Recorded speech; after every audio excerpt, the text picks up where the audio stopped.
We have some absolutely bombshell news. Bombshell. Donald Trump actually posted a likely private message from him to Pam Bondi.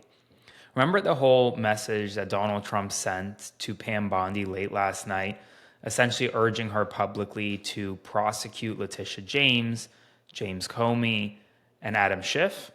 And if she didn't, he would essentially appoint this new prosecutor in the Eastern District of Virginia. Her name is Lindsay Halligan.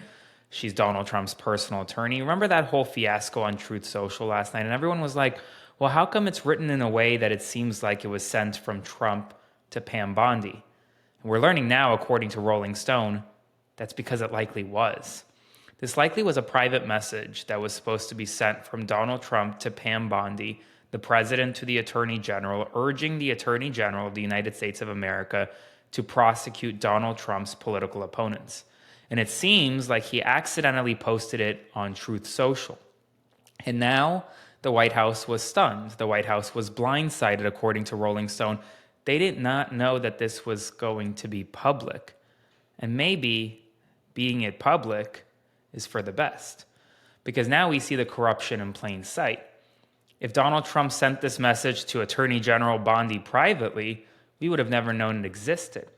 For those of you who are new, who may not know what this message was, essentially Donald Trump wrote to Pam Bondi and said, Pam, you're doing a great job, but a lot of people are saying that essentially it's not good enough. You're taking too slow to go after his opponents, like Letitia James, the New York Attorney General, Adam Schiff, the senator from California, and James Comey, the former FBI director. Now, Donald Trump has personal grievances against each one for different reasons, but he's specifically targeting actually James and Schiff for mortgage fraud allegations.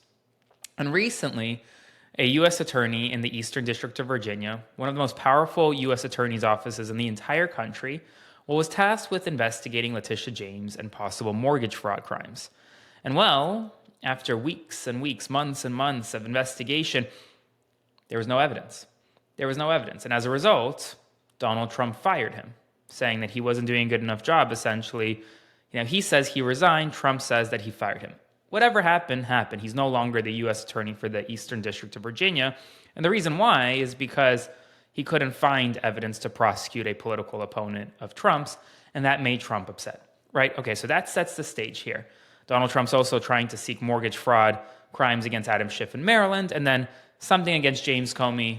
It's unclear. Okay, that sets the stage. So we already know that Donald Trump is going after his political opponents, right? He was very upset.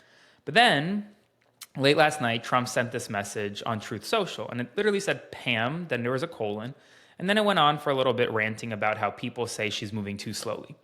And when everyone saw that, they were like, that's a little weird. Why would you, as president of the United States, write to Pam Bondi like that publicly on Truth Social?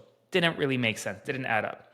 And then about an hour later, seemingly to cover up that previous message, Donald Trump sent another one out on Truth Social, essentially saying, Pam Bondi's doing a great job as Attorney General. We love her, she's great, but I'm going to nominate the person that I wanted Pam Bondi to nominate, but I'm going to do it anyway.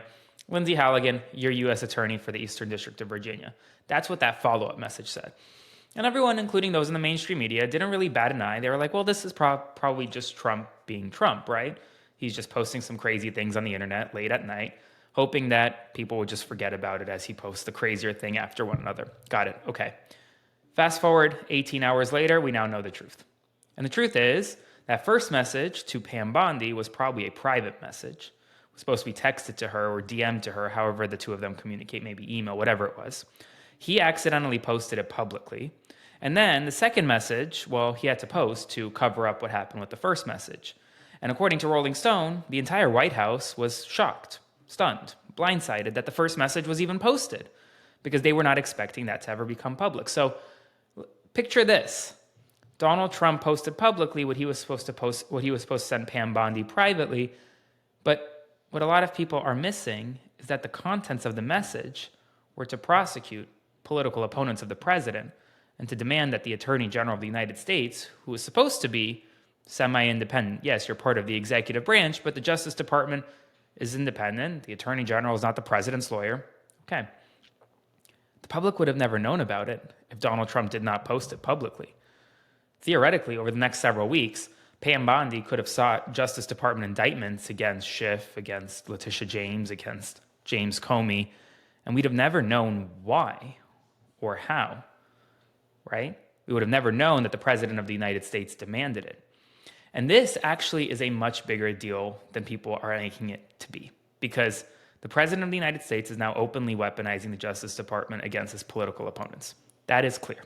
And the corruption is now in plain sight. It's not behind the scenes. We see it clear as day. Some are comparing this to a Watergate moment. Here's the thing. The media isn't comparing it to that. Why? Because the media is scared of Trump. That's the truth. Some in Congress, obviously Republican in Congress, they don't want to do anything. But there's another layer to this that nobody is talking about. If and when any of these political opponents are prosecuted by Donald Trump, I guarantee you, and this is me coming from not a reporter background, but from an attorney background, one of the first motions that will be filed by any of them is a motion to dismiss the indictment based on what is called selective prosecution. Essentially, that they were prosecuted selectively because of their political stature, because Donald Trump personally didn't like them, whatever it may be, selective prosecution. Now, if anyone in the legal field knows these types of motions, they're very hard to win. Almost impossible to win, because you have to prove that the government had some type of animus, essentially, against the indictment, against the criminal defendant, to then seek out this indictment. Well, Donald Trump just gave them that animus, and it's public. Typically, you're never going to see behind-the-scenes communications between Justice Department attorneys, between executive branch and Justice Department officials over whether or not to charge an individual and why they should charge an individual. But you just did. That message on Truth Social will become the basis of any motion to dismiss based on selective prosecution. And I'll take it one step further. That motion will include that message and will argue that essentially Adam Schiff, Letitia James, whoever is prosecuted, if they are prosecuted, they're entitled to grand jury notes as well. They're entitled to see exactly why this Attorney General, why this Justice Department was going after them. And that message from Donald Trump just opened the door and really, in a lot of ways, in my opinion, circumvented any possible prosecution of these political opponents. And that's a layer that no one's really talking about, because it opens the door to more questions. Typically, you need to show some type of evidence that the federal government has this animus against this individual. There's the evidence. Donald Trump just handed it to you on a platter, clear as day, and no one is talking about it. But I will, as always. Because right now, media is under attack, but I will not stand by. I will not be silenced. I will fight back. So make sure to subscribe to support my work, and I'll see you in the morning.